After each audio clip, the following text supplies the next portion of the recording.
Volume questions on the SAT look messy at first, but they almost always come down to a small set of formulas you can apply quickly.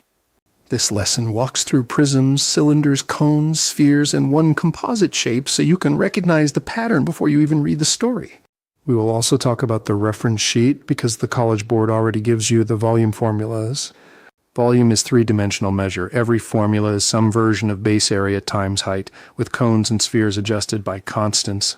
Once you see that pattern, memorizing feels less random and more like one idea with variations. Start with a rectangular prism. Volume equals length times width times height. Think of it as area of the base times height. Units matter. If lengths are in inches, volume is in cubic inches. If you multiply centimeters 3 times, you get cubic centimeters. A circular cylinder is similar. Volume equals pi times radius squared times height. That is the area of the circular base times the height. A cone with the same base and height is only 1/3 of that cylinder volume.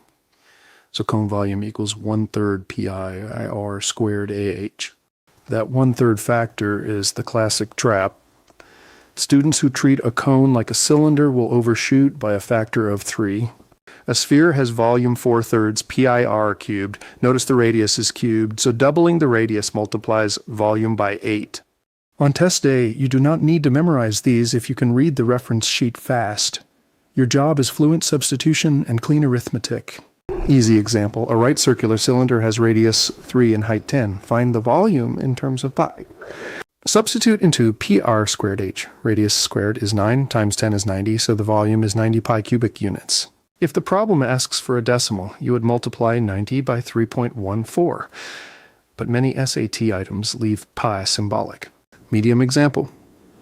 A cone has radius 6 and height 8. Compute the volume. Use 1/3 pr squared h.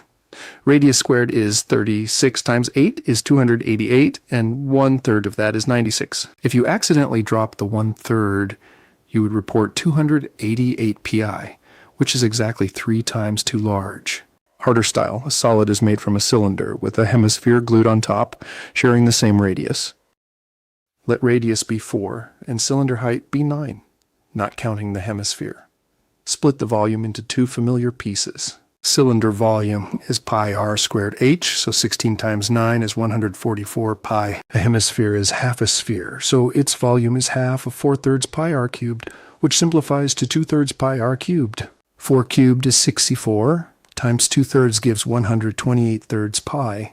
Add that to 144 pi for the total. Composite problems reward calm bookkeeping. Identify each shape, use the right formula, then add or subtract volumes as the diagram demands. Common mistake number 1, using the full cylinder formula for a cone. Always ask whether the solid tapers to a point. Common mistake number 2, confusing diameter with radius. If you're given the diameter, divide by 2 before you square. SAT tip. The reference sheet lists these volume formulas. Practice locating them in 10 seconds so you spend your time on setup, not searching. Recap. Prism volume is length times width times height. Cylinder volume is pr squared OH. Cone volume is 1/3 of that same expression. Sphere volume is 4/3 pi/r cubed. For composite solids, split, compute each volume, then combine. Watch the 1/3 rule on cones. Practice more on NovaMaths.